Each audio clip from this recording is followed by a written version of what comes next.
Hi, and welcome to my channel. My name is Lynn, and today I'm going to be working with a couple of different Lawn Fawn sets. So the stamp set is called Easter Party, and I'm also using the Easter border die, both of which you can get from the White Rose Crafts shop online. I'll leave a link to all of these products in the description box below if you're curious to check any of them out.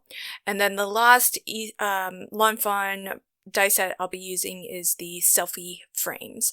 I'm also using the Gotta Have Gingham paper pad from Lawn Fawn, which I love because not only do I love the gingham pattern in general, but I particularly love this paper pad because it's a nice kind of a light paper pad where the colors are I don't want to say muted in a bad way, but it is more subtle, so it's great for really quick backgrounds like this Easter card. And in fact, I actually made two Easter cards with similar designs, just different colorway.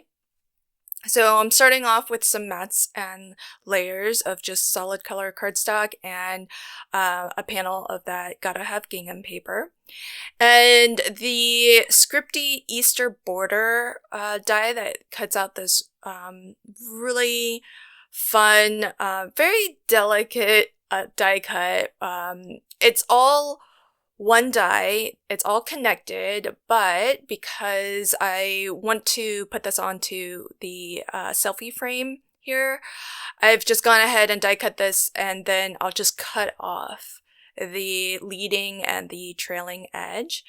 And so even though the die will cut a really long die cut that you could fit onto a slimline card really well, and it's all connected, so you don't have to worry about piecing it together. But while that's great for slimline, it's still very functional and usable on smaller cards like this one.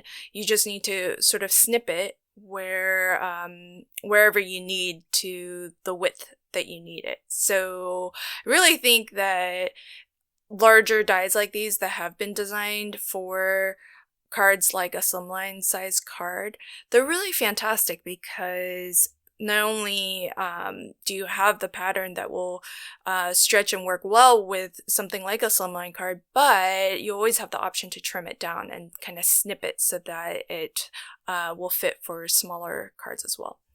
So on this card, what I did was I stamped out the three main sort of kiddos from the Easter Party stamp set.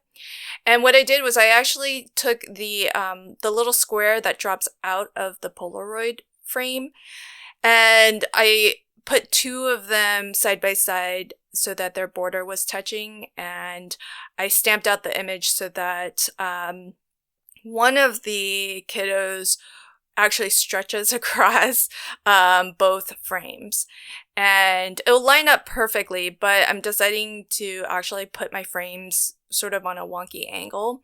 But I just thought it would be kind of interesting, and it will fill out this frame a little bit better than just having one character in the photo, which you'll see is what I did for the first card that I actually created using this sort of design.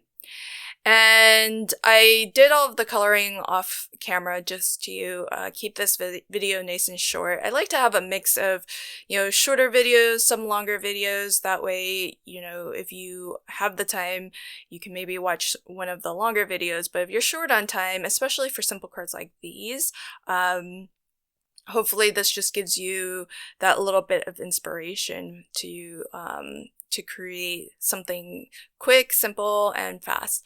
So the coloring that I did use alcohol markers. I used my Spectrum Noir Tri-Blend markers, and then I did my little trick of filling in the background with pastels. It's just the fastest, easiest way to kind of fill in that background without having to mask off the colored image.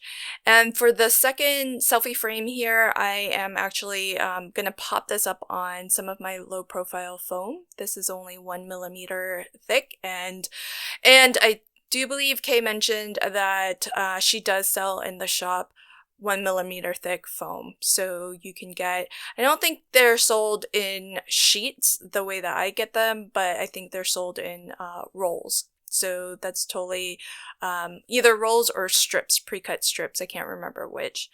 And with the selfie frame itself, I have layered that 3 layers thick. So the white frame is actually 3 layers of cardstock, and the picture where I've stamped the image is just 1 layer. So the frame looks as if it's a little bit raised from the photo itself, and that second photo that I just attached does have some of that low profile foam, so that's also a little bit raised as well. So not a ton of dimension. This is still relatively flat and will ship really well. The last thing that I decided to do for these is I actually did add some Nuvo drops to both of these just as a little extra accent, but super fast, quick cards. So if you need to make a lot of Easter cards, this is a great design to just kind of sit in front of the TV, do some coloring, and then the card itself comes together pretty fast. I hope that you enjoyed this video, and if you did, please consider liking, commenting, and sharing. And if you want to catch new videos as I post them, consider subscribing to my channel and ringing the notification bell. Thanks so much. Bye.